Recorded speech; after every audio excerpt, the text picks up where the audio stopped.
de tu conciencia. ¿Sabes por dónde? Por Somos Live Streaming con Reina Amaya.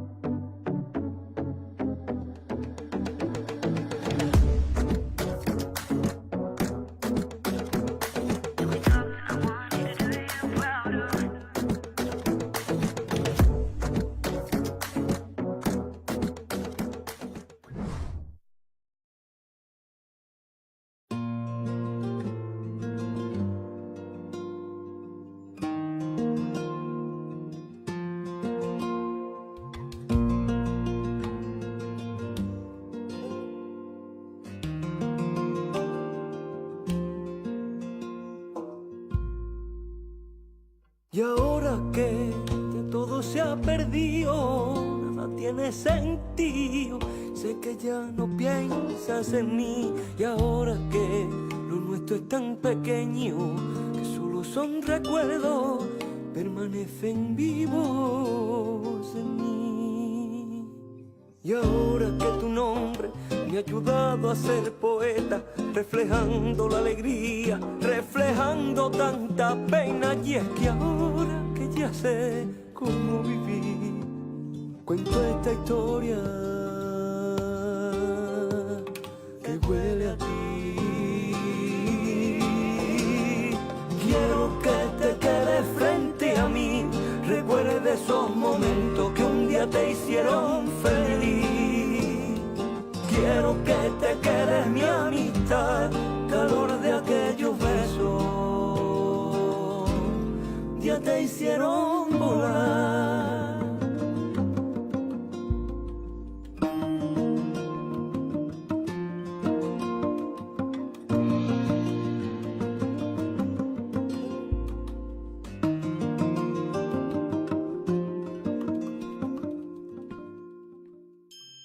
Recuerda bien aquellas noches que decía que nunca me dejaría. Qué barato es prometerlo, sé, pero si algún día sientes arrepentimiento, tú no sufras, que por eso estas letras pude componer.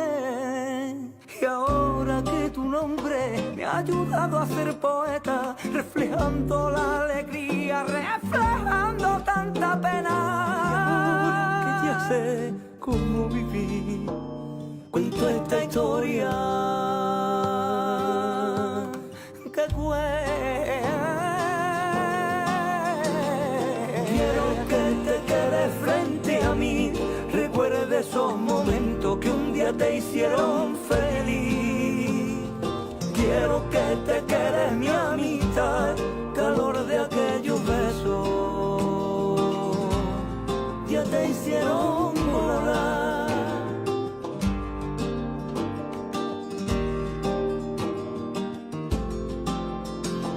Y sigue así, no pierdas nunca tu camino. Ese no era tu destino, no era estando junto a mí, no. Y ahora que ya sé cómo vivir, cuento esta historia que huele a ti. Huele a ti, quiero que te quedes frente a mí. Ay, ay, ay, ay, ay, ay. Recuerda esos momentos que un día te hicieron volar.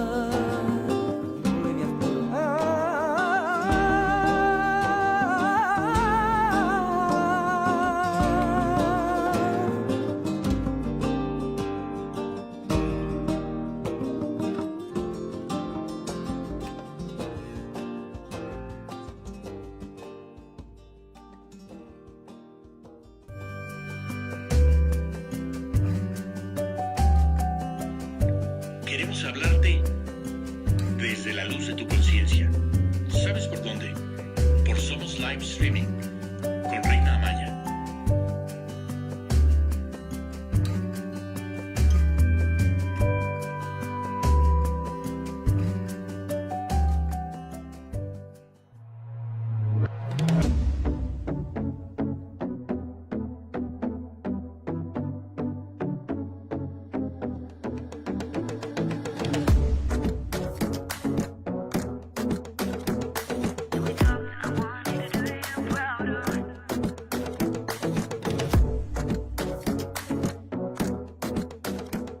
Buenas tardes, amadísimo reflejo. Estamos en Somos Live, desde la luz de tu conciencia, con una invitada maravillosa hoy que nos va a hablar de un tema muy interesante, Roxana. Víctor Barreda también. Gracias, Víctor, por estar aquí. Hola, ¿qué tal? Muchas gracias. Gracias por la invitación. Buenas tardes. Hola, chicos, buenas tardes. Pues es un gusto para mí también estar contigo, Reina, iniciando esta maravillosa semana. Y previo al tema y al Día del Amor y la Amistad, pensamos en un tema. Dicen, ¿quién no quiere hablar de sexo? Bueno, pues... ¿De qué sexo? Vamos a hablar del sexo. ¿Y qué sexo? Pues vamos a hablar del tema de la discapacidad, bueno, del sexo y la discapacidad motriz, o el sexo en la discapacidad motriz, para ser más específicos. Y qué mejor que nuestra querida amiga Roxana Pacheco, es una experta en el tema y que me encantaría que te presentes. Gracias. Adelante. Muchas gracias, chicos. Buenas tardes. Bueno, mi nombre es Roxana Pacheco Martínez. Yo soy parapléjica desde, ahora voy a cumplir 10 años, ahora en febrero, justamente, 19 de febrero. Y pues a raíz de un accidente que tuve y darme cuenta de todas las alteraciones que suceden en la sexualidad de las personas con discapacidad adquirida, en la discapacidad motriz en mi caso, fundé el Instituto Mexicano de Sexualidad en la Discapacidad. Tenemos varios proyectos, pero bueno, este es uno que me gusta muchísimo y quiero aclararles que yo no soy sexóloga, yo soy investigadora de la sexualidad en la discapacidad y soy investigadora teórica y de campo. Yo ya llevo justo todos los años que tengo en esta silla de ruedas investigando sobre el tema con mis compañeros, con mis pares, y hemos desarrollado todo un protocolo de rehabilitación sexual y bueno, pues damos talleres, damos cursos y trabajamos con personas con discapacidad motriz en este tema en particular. Y pues es un gusto estar aquí con ustedes compartiendo. Bueno, y con esta vibra maravillosa que Roxana tiene, me encantaría entrar en el tema con la pregunta de por qué es importante destacar o resaltar la sexualidad en la discapacidad. Oh, muy buena pregunta. Pues en teoría debería ser la sexualidad como lo es de cualquier ser humano, ¿no? Sí, así es. Pero en la realidad es que nosotros tenemos complicaciones. Cada discapacidad tiene una serie de complicaciones o alteraciones funcionales, emocionales o de aprendizaje diferentes que hacen necesario su estudio ya muy específico, y no solamente el estudio, sino la difusión, y sobre todo también porque hay que vencer muchas barreras y muchos mitos, sobre todo el mito de que las personas con discapacidad somos personas asexuadas, o que no tenemos deseos, o que los niños serán eternos angelitos y que pues nunca van a despertar al deseo sexual, y eso es totalmente falso. Por eso hace falta puntualizar que nosotros, igual que todos los seres humanos, somos sexuados y tenemos derecho al placer, a la sexualidad, a ejercer nuestra sexualidad, a la educación sexual, por supuesto, y a la reproducción, por supuesto, de manera responsable e informada, como todos. A ver, Roxana, me parece que tienes el tema muy, muy ávido, y es muy importante que las personas que nos están viendo, porque esto es un programa de radio, pero también nos están viendo. Así que un saludo a todos los que nos están viendo en vivo. Y quiero yo preguntarte, o debido a lo que nos dices que cada discapacidad tiene su propia condición sexual, que nos expliques así un ejemplo de, no sé, 5, 6 o 8 discapacidades, ¿cuáles son esas condiciones sexuales que se presentan para que nos lo entienda nuestro auditorio? Ok, pues sí, dentro del amplio espectro de la discapacidad, vamos a partir de diferentes tipos de discapacidad, y después dentro de cada discapacidad hay los subtipos y los niveles, las características de cada discapacidad. Voy a ponerte un ejemplo.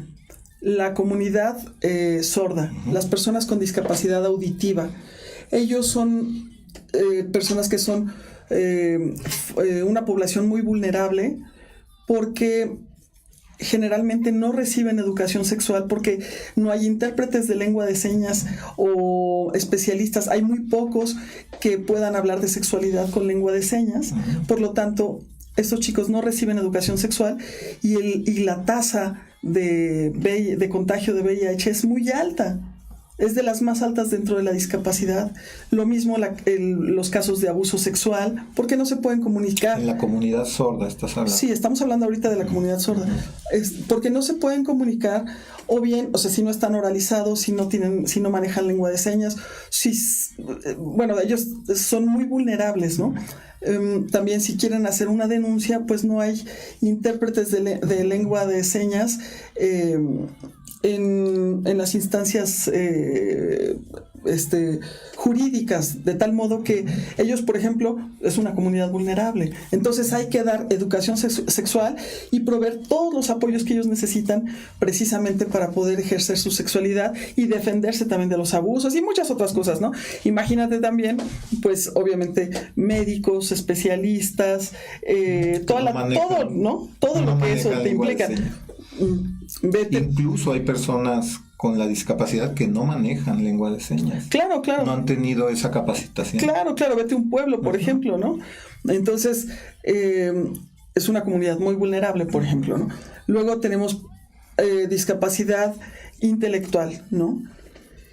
Y ahí tienes, pues, también un amplio espectro, ¿no? Donde hay que dar educación muy puntual, muy clara, muy directa, poner límites, enseñarles dónde sí, dónde no, quién puede tocarlos, quién no, de qué manera, todo eso, que a lo mejor dices, bueno, se lo puedo enseñar a un niño cualquiera, un niño convencional, un niño común, pero una persona con discapacidad intelectual, pues se vuelve más, hay que tener una dedicación todavía más grande, pues, para el tema de usar apoyos visuales, repetición, que ellos comprendan de lo que les estás hablando, ¿no? No infantilizarlos como se suele hacer, ¿no? De simplemente negarles su derecho a la educación sexual, simplemente decir, bueno, ellos, ¿quién sabe? Y la sociedad se los inhibe o lo da por hecho que no lo van a requerir, ¿no? Así es, y muchas veces los padres se lo niegan ellos también, ¿no? Y luego viene el caso extremo, el caso contrario, que muchos padres, o sea, se sabe, pues, está documentado por ahí, que dicen las mamás, bueno, pues como lo veo que tiene deseos, pues yo lo masturbo tantito para que no ande por ahí, ¿no? Entonces imagínate eso. Salud peor. Esa condición, ¿no? Entonces, y así si te vas discapacidad por discapacidad, entonces llegas, por ejemplo, vamos a... No, pero sí dinos discapacidad, no tantas, okay. Pero sí dinos unas más. Unas más. Ajá. A ver, ¿qué otras? Ok, vamos a poner, por ejemplo, yo la verdad, se los digo, recuerden que yo no soy sexóloga de escuela, yo soy autodidacta. Y tienes, por ejemplo, a los chicos Asperger, bueno, que tienen, que están en el trastorno del espectro autista, tienes a los chicos con Asperger, que pueden tener o sea, que igual que cualquiera tienen necesidades y deseos de contacto, o un chico con autismo que no quiere que lo toquen. Entonces la sexualidad cambia entre uno y otra condición.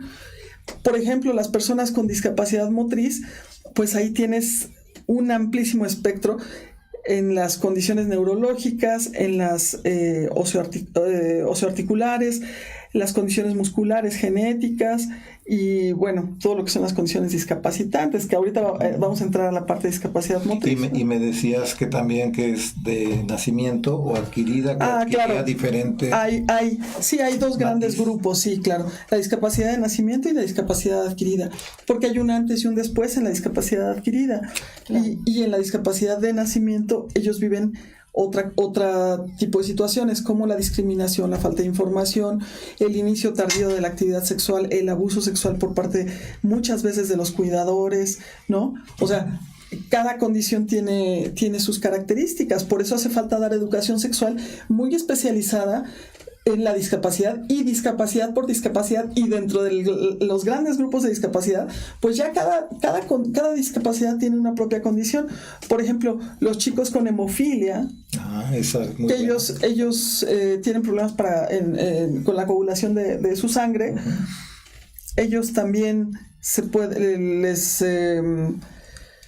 Ellos, por ejemplo... Dilo, cuando se masturban. Sí, ellos cuando se masturban o cuando tienen relaciones pueden tener hemorragias, lesiones en la piel, en las articulaciones, ¿no? O sea, sangran y se moretonan con mucha facilidad. Sí, entonces la educación sexual para ellos es también diferente, porque si en una persona, digamos, una persona ordinaria, tú dices, bueno, pues vamos a hablar de todo este erotismo, de todo el placer previo, tal, o retardar la eyaculación para dar un máximo placer, a los chicos con hemofilia se les dice exactamente lo contrario, ¿no? Si hay que excitarlos, o bueno, si deben excitarse.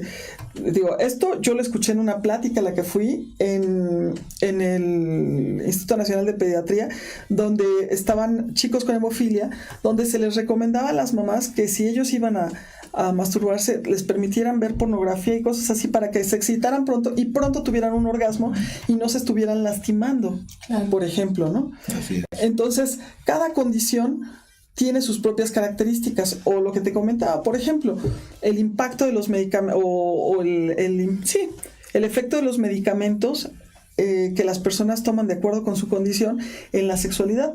Hay algunos que te generan un deseo sexual hiperactivo, como en el caso, por ejemplo, de los medicamentos, la terapia dopaminérgica para el Parkinson, que te da un deseo sexual hiperactivo porque va a los centros de placer, o bien están también los antineuríticos como la carbamazepina o algunos otros que sirven para reducir el dolor, que también te dan un deseo sexual hipoactivo, ¿no? Entonces a veces las personas no saben qué les sucede con su sexualidad y bueno, pues por eso hay que estudiar, ¿no?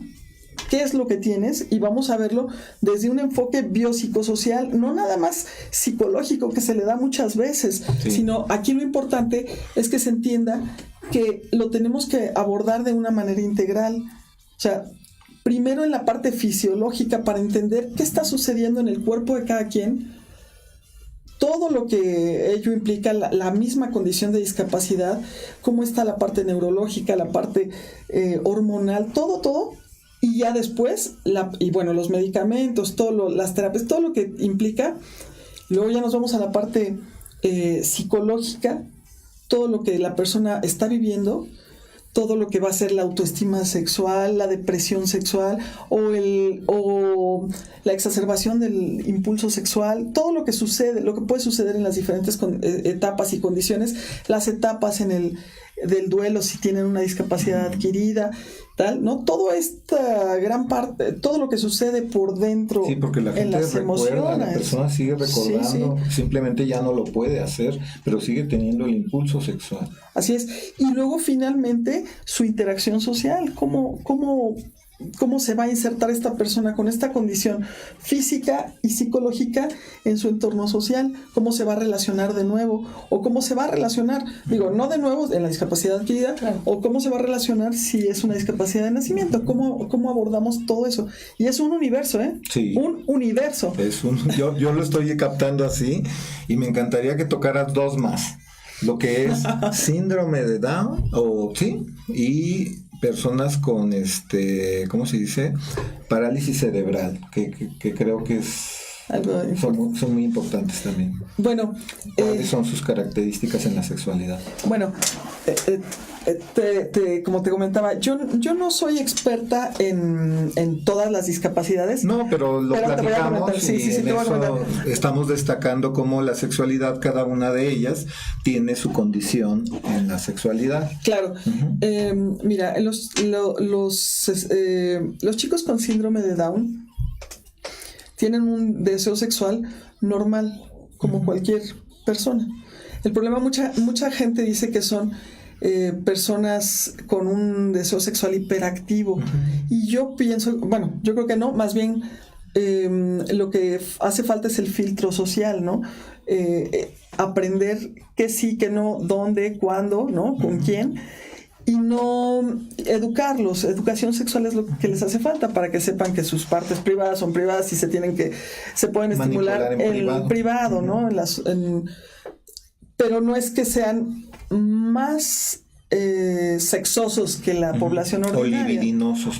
No, simplemente es el filtro social el O que... sea, ¿no? tienen un deseo y lo hacen en público y la sociedad lo ha malinterpretado, por decirlo de esa Sí, forma. o sea, digo, todos recordamos nuestra adolescencia y te daban ganas, te metías al baño Y ya. y se acabó, ¿no? Tenías el LP de Manuela Torres.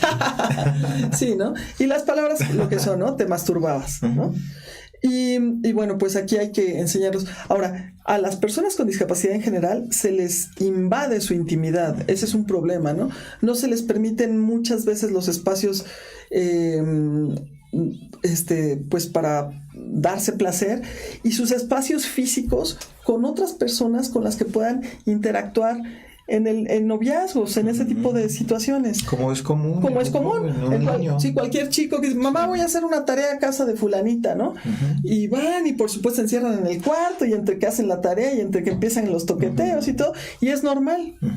Y una persona con discapacidad, como está sobrevigilada, no tiene esos espacios, y ese es también otro problema. Entonces, pues, ¿dónde quieren que lo haga, no? Y bueno, decías que tocáramos las personas con parálisis cerebral. Aquí hay otro problema, porque muchas veces las personas con parálisis cerebral no necesariamente tienen una discapacidad intelectual o un problema de aprendizaje. Muchas veces es solamente una discapacidad motriz y de lenguaje. Por lo tanto, las personas pueden entender perfectamente lo que tú les quieres decir. Ni les tienes que estar hablando diferente ni nada. Nada. Entonces, la educación sexual también que se les da a ellos, o sea, muchas veces se toman decisiones con respecto a su sexualidad sin consultárseles, pensando que son personas con discapacidad intelectual. Y si ni a las personas con discapacidad intelectual puedes violentarlas en sus derechos, pues una persona que está comprendiendo lo que le está pasando no puedes llevar a esterilizarla, por ejemplo, ¿no? Claro. ¿Qué sucede, no? Que de hecho ha sucedido. Muchísimas veces. Y es un delito. Es un atropello. Es un delito. Está en contra de... Bueno, es un delito y es penal y todo, ¿no? Okay. Y bueno, por supuesto, las personas con discapacidad, como cualquier persona, tienen derecho tienen que tener garantizados sus derechos sexuales y reproductivos. Que ahora ya entraremos de lleno en dónde terminan los derechos de uno y dónde empiezan los derechos de otro. Todavía tenemos tiempo, pero quiero tocar un tema que te va a encantar. Tú me lo mencionaste y te dije, la protagonista de todo esto es la hormona. Y con eso nos vamos a ir a un corte. Tenemos 3 minutos para eso, así que háblanos de la hormona y la causante de esto que me decías tú. Explícaselos a ella. Bueno, aquí el tema es que todos tenemos, todas las personas pues pasamos por estos procesos hormonales y psicológicos desde que nacemos. Sí, las personas somos sexuadas, ¿no? Desde que nacemos, todos podemos observar a los bebés tocándose de pronto los genitales y todo. Y es normal, ¿no? Eso lo hace cualquiera. El problema es aquí que a las personas con discapacidad creen que no pasan por ese proceso, que es natural. Todos tenemos derecho al placer, todos lo sentimos. Y lo normal es que todos, por efecto de las hormonas y lo que se le llama la química, ¿no? Te tienes con otras personas, me hablabas de la testosterona. Bueno, sí, en particular de la testosterona. Si una persona tiene el deseo sexual, bueno, más bien, tiene un componente bioquímico donde están las hormonas, los neurotransmisores, las feromonas, todo, pues obviamente lo sano, lo que es normal, lo ordinario, es que tengas un deseo sexual. Lo raro sería que no lo tuvieras. Y es entonces cuando una persona pues nunca manifiesta ningún deseo sexual, ninguna muestra de una conducta erótica, pues podría tener un problema, ¿no? Que habría que revisar con un médico. Digo, una persona me refiero con y sin discapacidad. Claro. Bueno, pues yo creo que en estas temporadas van a subir los niveles hormonales porque viene el Día del Amor y la Amistad, y con estas palabras nos vamos a un corte y regresamos. Muy bien.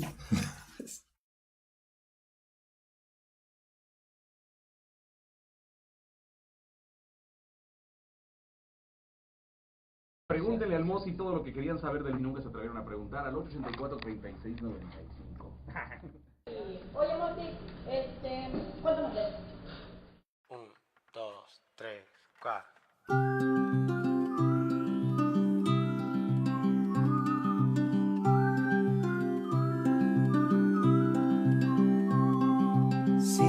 me escuchas te diré que no hay nada que temer.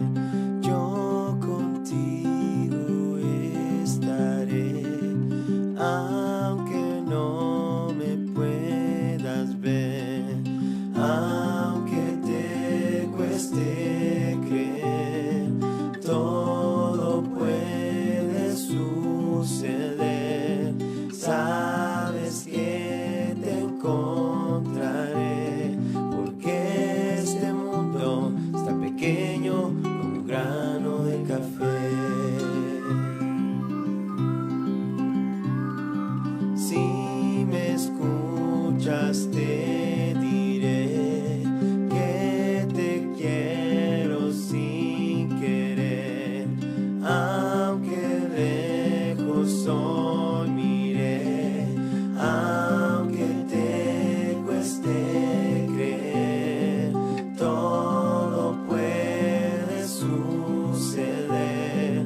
Sabes que te encontraré, porque este mundo está pequeño como un grano de café. No me pueden detener, yo tu rastro seguiré, tu voz, tu aroma, cada huella que tú pises, pisaré.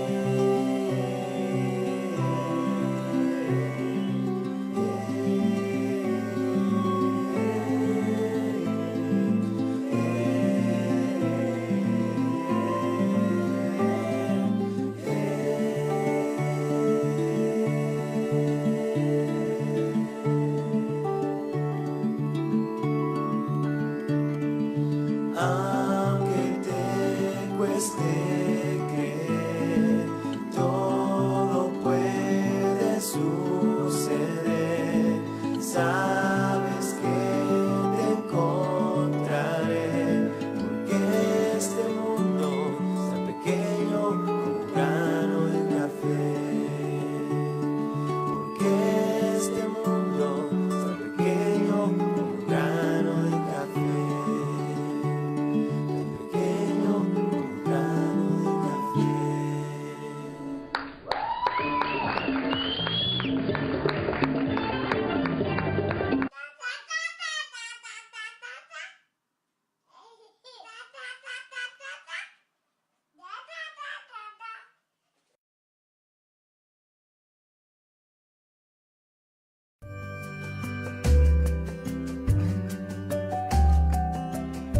Queremos hablarte desde la luz de tu conciencia.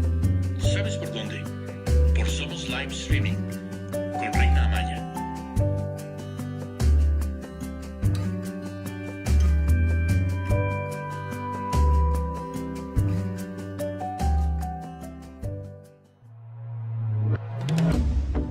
Continuamos, ya estamos de regreso. Adelante, Roxana. Muchas gracias.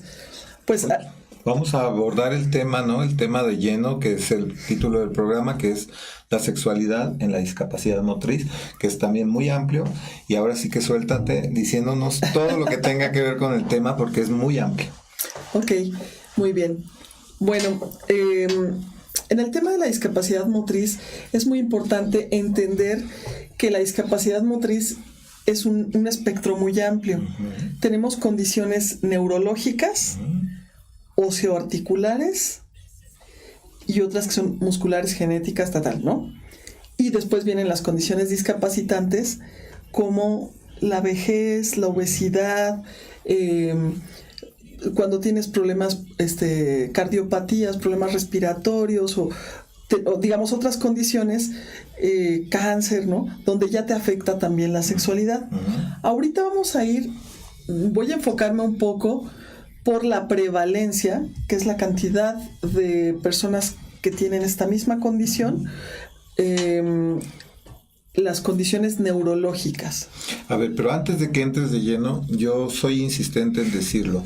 Este programa lo van a ver todo tipo de personas y lo importante es que nos creemos la conciencia de que la persona con alguna discapacidad también tiene deseos sexuales y que muchas veces son ignorados en la mayoría de los casos por tanto familiares que muchas veces padecen eso, y lo vamos a hablar en el último bloque, porque hay víctimas, por decirlo de esa manera, de las discapacidades y de la sexualidad, que muchas veces es la pareja.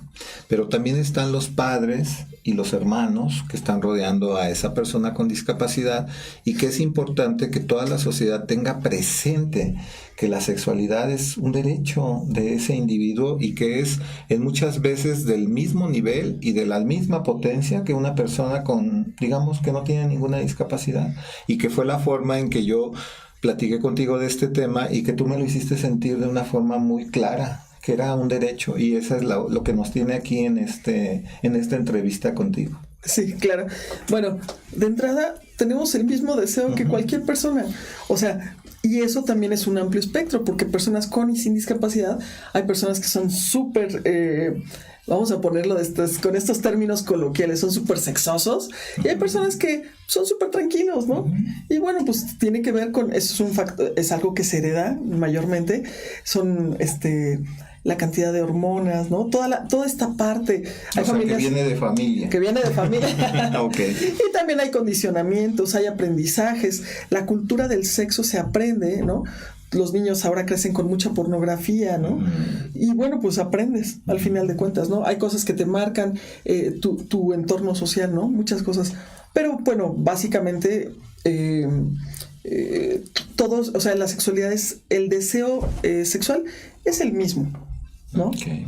O sea, entre y ahorita que mencionas, quiero destacar que hay formas de pornografía. Hay pornografía muy fantástica y hay pornografía como muy natural, como muy didáctica, porque a veces eso también hasta altera la mente de tal forma que nadie llega a esos estratos o a esos niveles que te plantea una película, digamos 4X o no sé cuántas X son.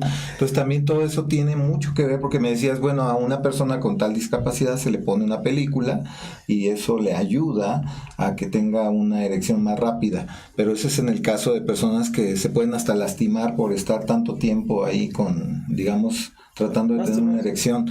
Pero lo que voy con esto es que entre todo eso hay temas, y cada uno de esos temas es digno de tratarse. Pero explícanos de lleno con lo que son esto que estabas empezando a explicar, la discapacidad, la sexualidad en la discapacidad motriz, para que les quede muy claro a todos ellos. Ok, sí. A mí me gustaría tocar algo muy particular, que es dentro de la discapacidad motriz, las condiciones neurológicas. Una de ellas y la más y la que tiene un mayor número pues la que es más numerosa, son las personas que tienen alguna lesión en la médula espinal, ya sea por algún accidente, un tumor, un aneurisma, una infección, o de nacimiento, como lo es al mielomeningocele, o sea, espina bífida, cualquier condición. Ellos tenemos en particular piso pélvico neurogénico. Y eso es algo muy importante. También lo tienen personas que han tenido eventos vasculares cerebrales, hemiplegias, que tienen paresias, que puedan tener parálisis cerebral. Todas las condiciones neurológicas pueden generar en mayor o menor medida una condición de piso pélvico neurogénico. ¿Qué es esto? Que la señal que viene del cerebro no pasa adecuadamente por el sistema nervioso central para llegar a los genitales. Bueno, al piso pélvico, que es el que controla lo que es la defecación, la micción, la función eyaculatoria, la función eréctil, y afectan la sensibilidad, los orgasmos, la capacidad de tener un orgasmo, por ejemplo, ¿no? Y por supuesto el control de esfínteres. El control de esfínteres, por supuesto. Entonces, nos vamos a ir ahorita en este tema porque es muy importante. Normalmente las personas que adquieren, vamos a hablar ahorita en particular de las personas que adquieren una discapacidad de tipo motriz por una condición neurológica, y en particular cuando es en la médula espinal, ¿sí? ¿Por qué? ¿Es tu caso? Es mi caso, claro. Yo tengo una lesión medular a la altura de la séptima vértebra dorsal. Yo soy parapléjica. Cuando eso significa que yo estoy paralizada de dos miembros, de los miembros inferiores. Obviamente, desde la altura de mis pechos hacia abajo, se alteró la sensibilidad y el movimiento. Las lesiones en la médula espinal son muy particulares, son como huellas digitales, cada una es diferente. Entonces van en gravedad. Hay una escala que se llama la escala de Asia. Cuando no tienes ni sensibilidad ni movimiento por debajo de tu lesión, o cuando hay cierto grado de sensibilidad y o de movimiento por debajo de tu lesión. Y eso, pues obviamente hace las cosas que sean más complicadas o no, ¿no? Y bueno, esto es muy importante porque muchas veces en el paradigma que se aborda en las escuelas de rehabilitación es ante la discapacidad, desgenitaliza. ¿Y qué es esto? Que se enseña que se van a olvidar de los genitales, no va a haber ninguna recuperación, simplemente la persona se tiene que ir a otras zonas donde sí tenga sensibilidad.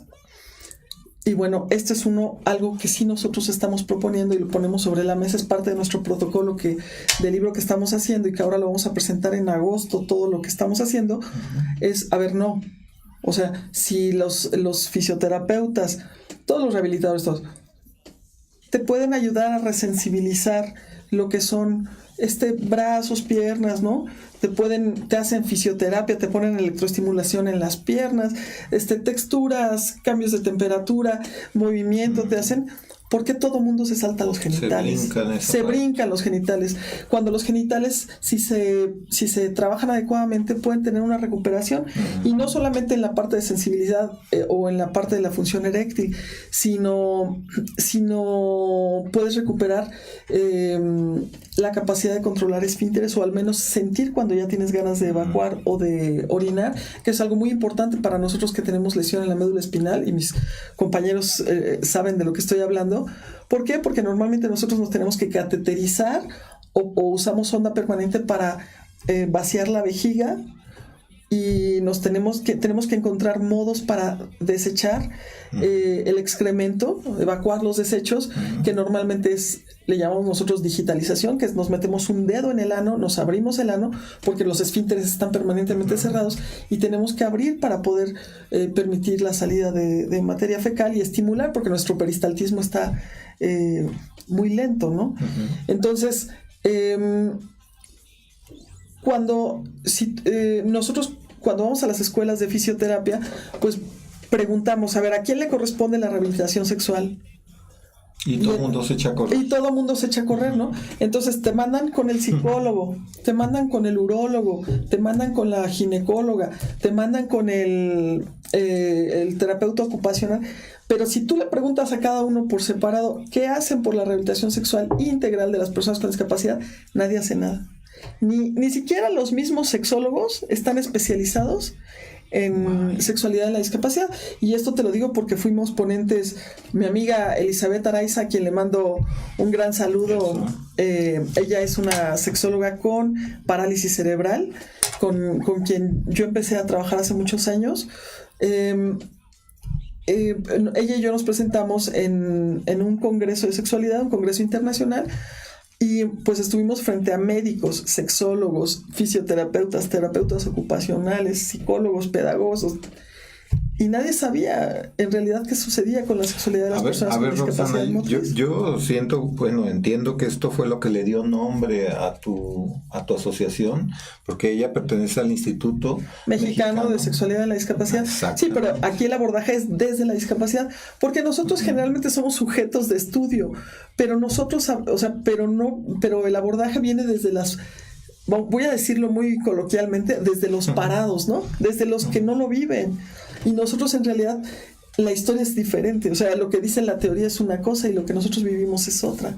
Entonces nos dimos a la tarea de investigar de campo y entre los mismos compañeros qué sucedía en la sexualidad, porque no solamente es un tema que atañe a la misma persona con discapacidad, sino, como bien lo dijiste, a la familia. Cuando estás pequeño, tu entorno social, tu entorno familiar, tus papás, tus hermanos, ¿no? Las personas con las que te relacionas en las escuelas, Sí, es que papá no deja a mamá sola, porque bueno, muchas veces el tema de mamá sola con niño con discapacidad es muy común. Así bueno, es. a mí me ha tocado mucho verlo, y eso es si la familia se mantiene unida, y ya digamos que cuando pasa su etapa adulta, la pareja, o si es una discapacidad adquirida, cómo le afecta eso. Pero eso lo tratamos en el tercer bloque, ¿te parece? Okay, sí, pero sigamos con este tema de cómo fuiste tú, pues yo digo que sí, encabezando el tema de la sexualidad en la discapacidad, y cómo en la discapacidad motriz afecta de forma tan específica. Estabas hablando de tu caso en particular, pero hay otras discapacidades motrices que en un momento dado tienen otro nivel. Sí, cada discapacidad tiene su condición.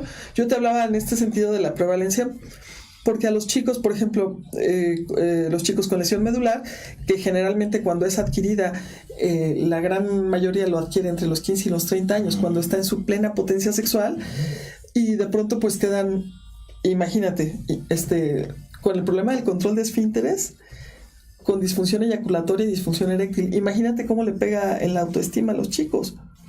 Bueno, olvídate de la discapacidad, o sea, olvídate de que anden en silla de ruedas, de que puedan estar amputados, de que puedan tener otras condiciones adicionales, pero vamos a poner una persona sin discapacidad, una persona ordinaria, que de pronto, voy a poner el ejemplo así, ¿no? Que lo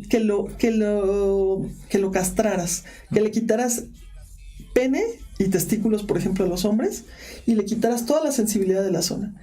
Yo quiero ver cómo sería la vida de esa persona en la sociedad normal. O sea, ¿cómo lo viviría su integración en la sociedad? Le costaría mucho trabajo.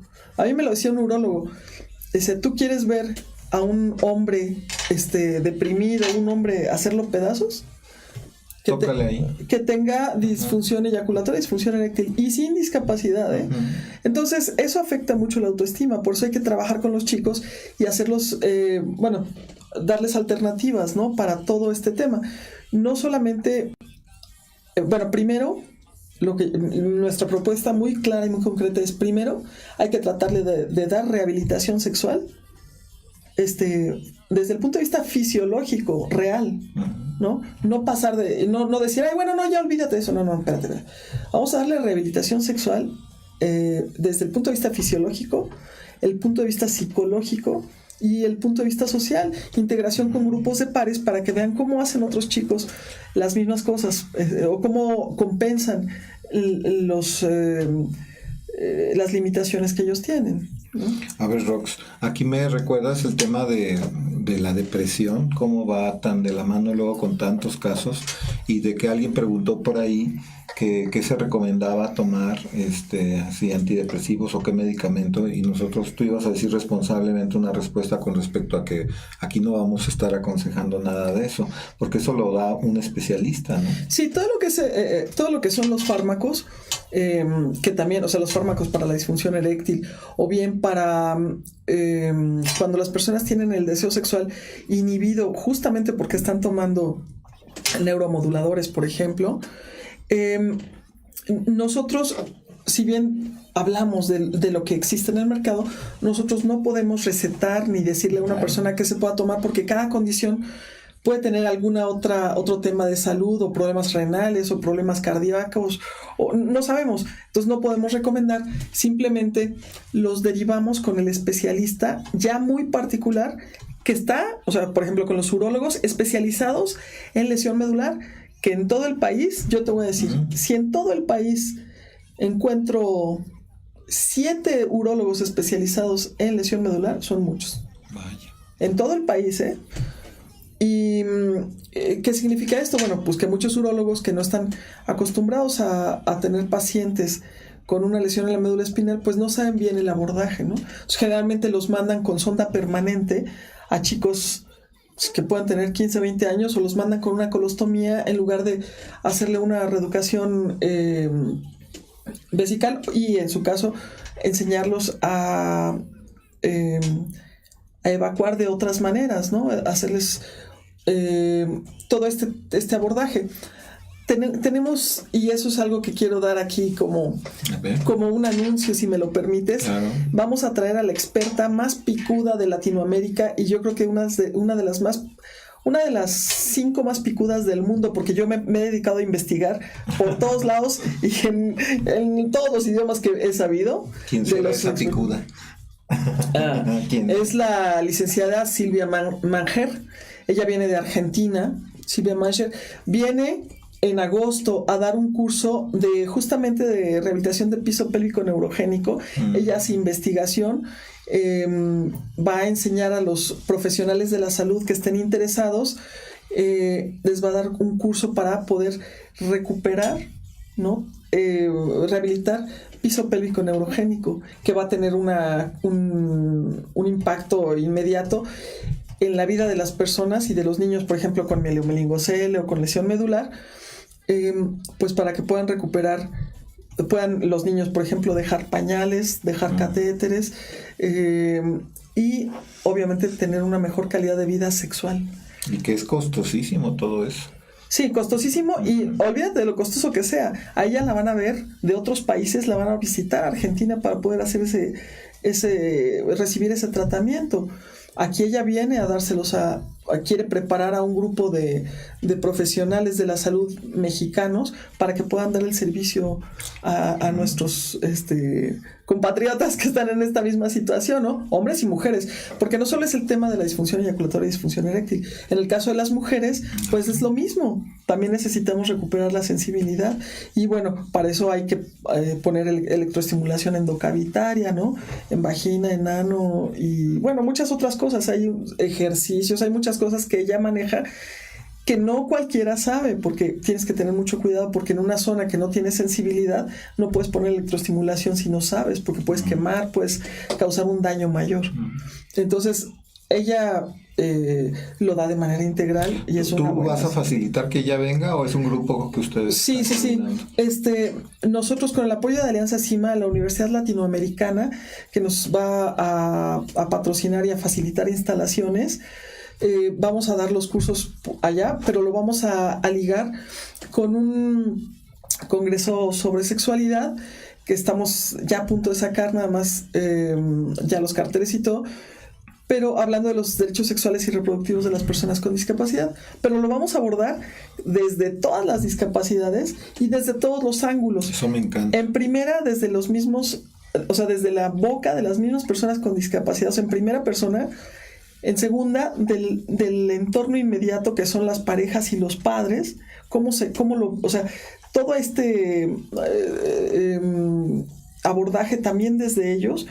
Y por supuesto los profesionales de la salud, y no solo eso, sino la parte legislativa, la parte de derechos humanos, la parte de autoridades del Seguro Social, bueno, de los sistemas de salud, para que vean ellos cuáles son las adecuaciones, lo que llamamos los ajustes razonables que tienen que hacer a nivel sector salud para podernos brindar los servicios de salud sexual y reproductiva que necesitamos.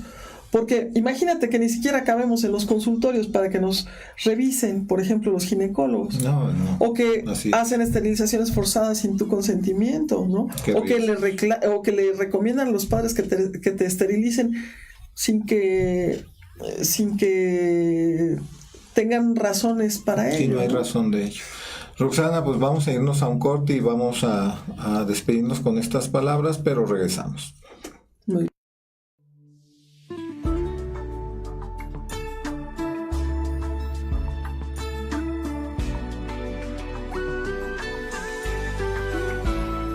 Me basta una bella sonrisa, una sola mirada, una sola palabra. Me basta con que me digas te quiero, con solo un beso sincero. Sabes que por ti yo muero de amor. Me basta con sentirme a tu lado. Me basta sentir tus manos, sentirme atrapada en tus brazos. Me basta con tener tu amor, con saber que en tu corazón soy yo, con tenerte en mi mente, con tenerte para siempre. Quiero ser tu confidente. Me basta con tener tu amor, con saber que en tu corazón soy yo, con tenerte en mi mente, con tenerte para siempre. Quiero ser tu confidente, solo yo.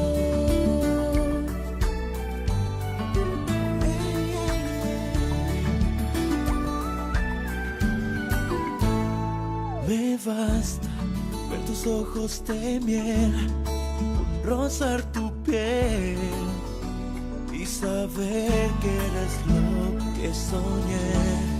Me basta tener tu aroma en mi piel, con saber que tú me eres fiel, con sentirme a tu lado. Me basta con sentir tus manos, sentirme atrapada en tus brazos.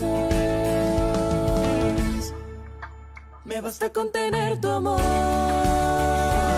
con saber que en tu corazón soy yo, con tenerte en mi mente, con tenerte para siempre. Quiero ser tu confidente. Me basta con tener tu amor,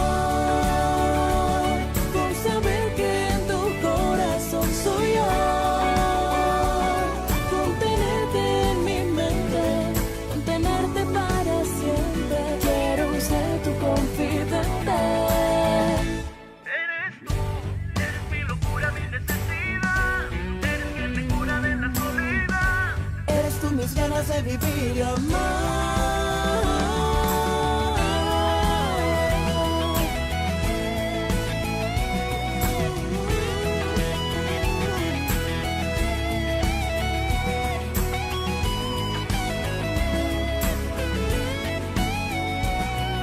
Me basta con tener tu amor, con saber que en tu corazón soy yo, con tenerte en mi mente, con tenerte para siempre. Quiero ser tu confidente. Me basta con tener tu amor, con saber que en tu corazón soy yo, con tenerte en mi mente, con tenerte para siempre. Quiero ser tu confidente, solo yo. Solo yo, solo yo, solo yo.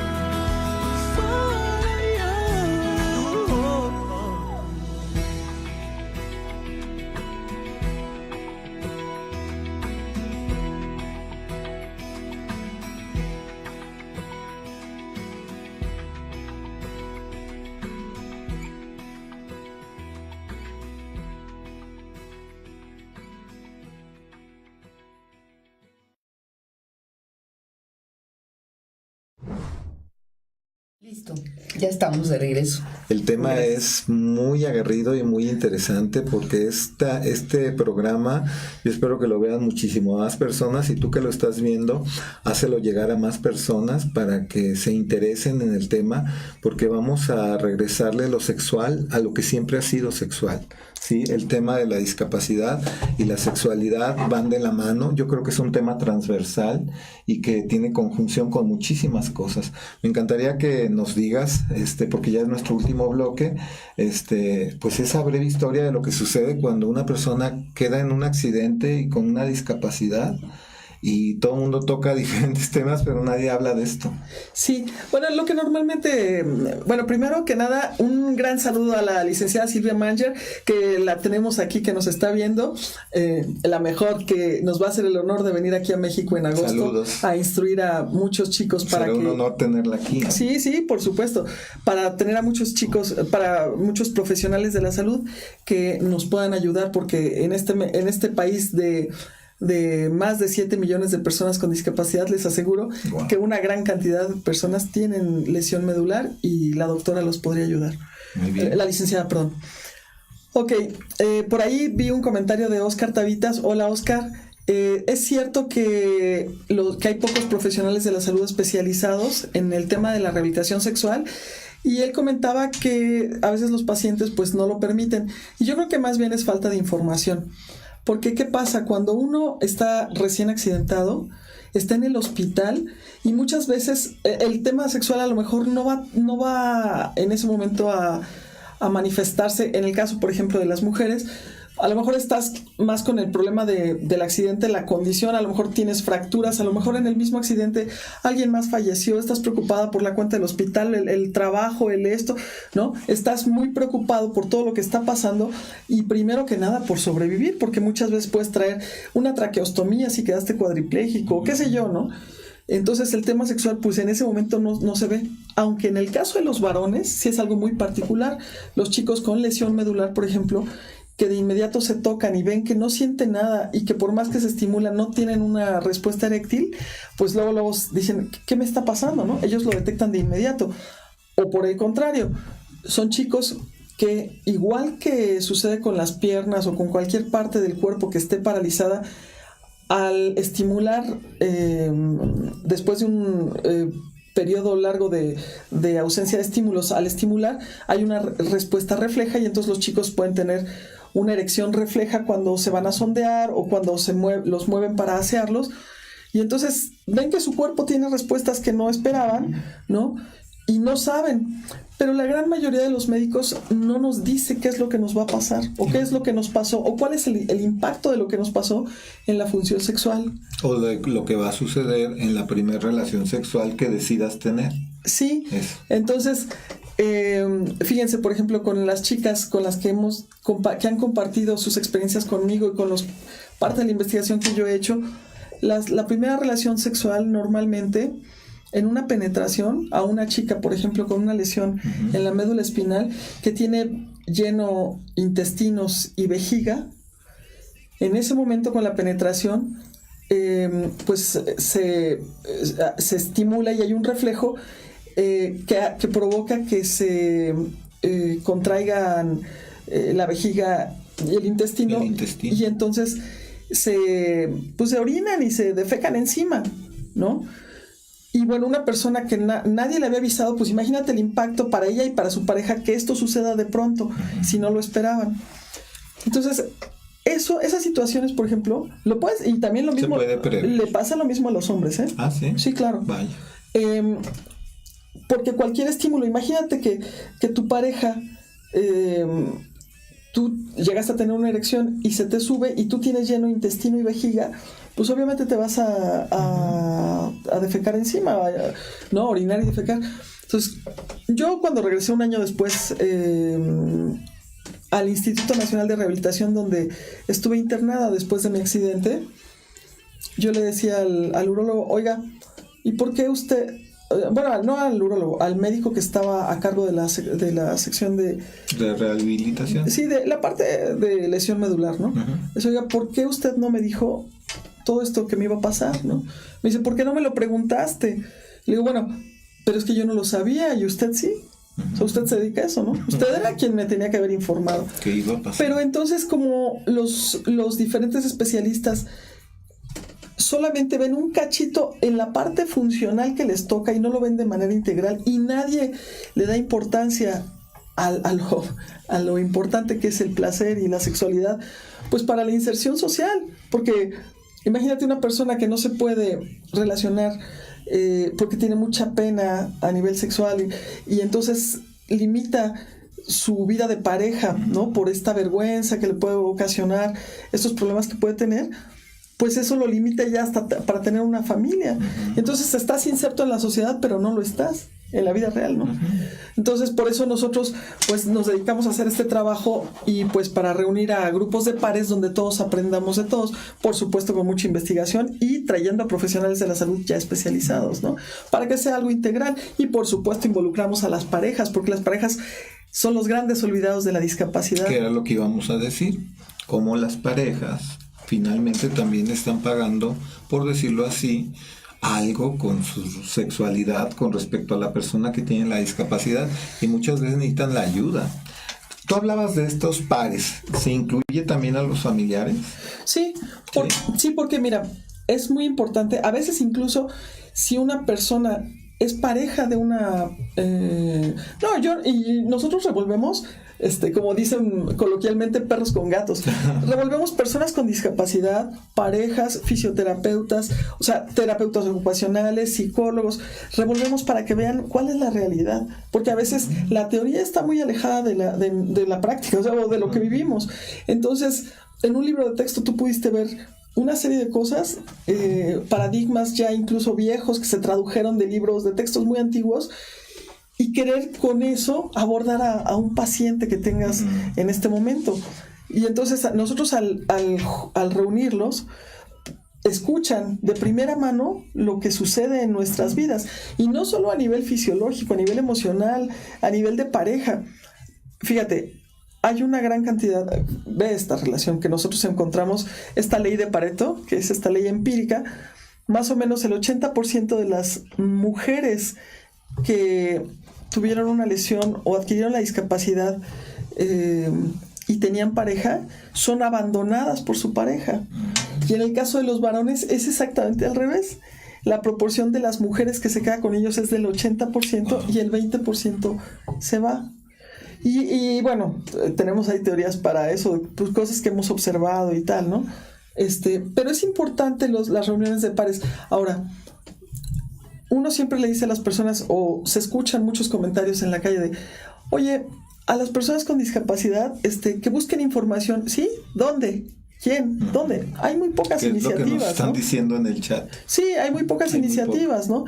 Entonces, ahorita nosotros estamos, de aquí hasta agosto vamos a tener todas las semanas una serie de eventos pequeños, foros en Plaza Metrópoli Patriotismo, que es donde tenemos nuestras oficinas, bueno, en un edificio que está junto, que se entra por la Plaza Metrópoli Patriotismo, sesiones semanales con diferentes grupos de diferentes discapacidades, diferentes abordajes que lo vamos a publicar.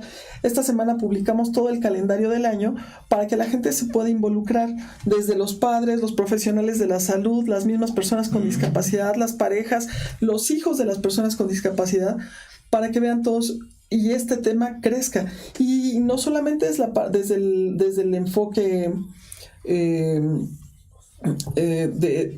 fisiológico, psicológico y social, sino también del enfoque de derechos y el enfoque apegándonos a la convención, ¿no?, de los derechos de las personas con discapacidad. ¿Y este calendario ya lo tienes o apenas lo van a ajustar? Lo vamos a ajustar, esta semana queda y ya les mandamos, pero todas las semanas vamos a tener un trabajo, pero ya muy intenso. Lo vamos a subir al calce del programa para que las personas lo puedan estar consultando. Sí, Alianza CIMA, que es un grupo de mujeres que también estamos luchando por los derechos de las personas con discapacidad con perspectiva de género. Alianza CIMA nos está apoyando y las chicas van a ver todo este tema desde un punto de vista transversal. Y además no solamente vamos a ver toda la parte fisiológica, vamos a ver también identidad de género, preferencias sexuales, del mundo trans y todo eso en la discapacidad. Transverso, convexo, sí, todo. Todo el tema de discriminación, todo el tema, los derechos reproductivos de las personas con discapacidad y todo eso también es otro tema. Oye, Roxana, se me ocurre, bueno, me gustaría mucho que dieras tus datos, aunque van a estar apareciendo, dieras los datos para que te contacten, y me gustaría saber si en las leyes hay algún diputado o alguien que se esté encargando de que tengan oídos y voz estas necesidades de la sexualidad y la discapacidad. Y qué bueno que tocas ese Claro tema. que sí. Justamente estamos peleando porque ni siquiera han designado al titular de CONADIS, imagínate. Yo lo sé, por eso te lo pregunté. Entonces, ¿Qué les si ni pasa? siquiera el titular que aborda los derechos en general de las personas con discapacidad, ¿tú crees? Diles que es CONADIS para que se entienda. Bueno, yo creo que ahora lo van a cambiar porque El algo nombre, están haciendo. Algo Ajá. le están haciendo. Siempre les cambian los nombres, ¿no? Sí, ahorita estamos ante el riesgo de que lo puedan incluso pues o modificar o hasta desaparecer. Yo tengo mis dudas porque justo con todos los recortes ya tenemos 72 días sin titular y Sí, no han nombrado, ¿eh? sí, y entonces si no hay alguien que vele por los derechos de las personas con discapacidad, los derechos en general, pues los derechos sexuales y reproductivos, pues No, pero 7 millones de personas no lo vamos, bueno, y además otros que nos vamos a sumar, no vamos a permitir que eso suceda.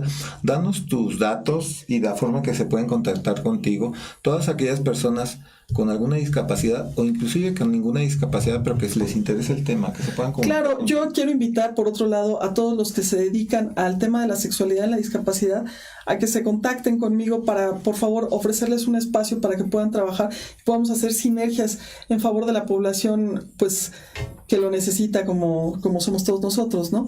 Y hacer una gran difusión porque hace falta mucho esta información.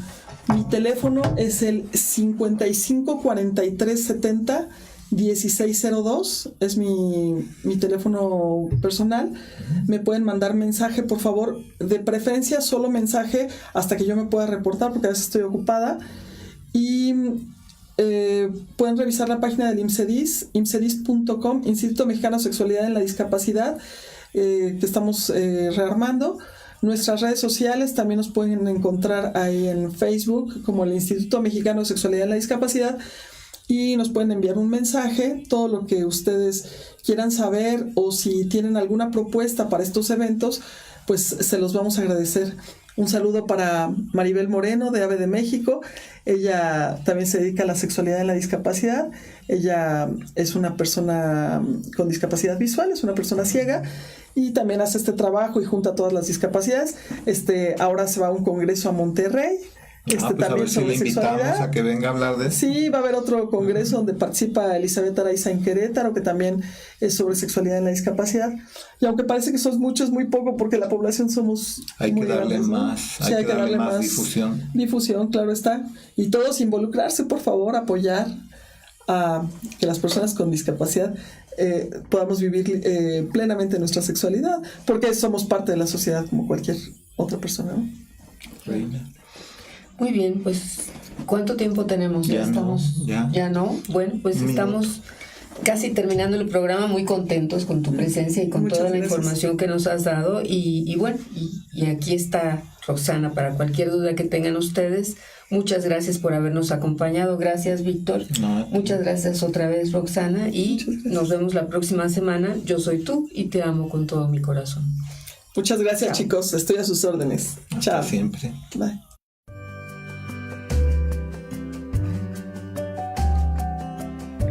Queremos hablarte desde la luz de tu conciencia. ¿Sabes por dónde? Por Somos Live Streaming.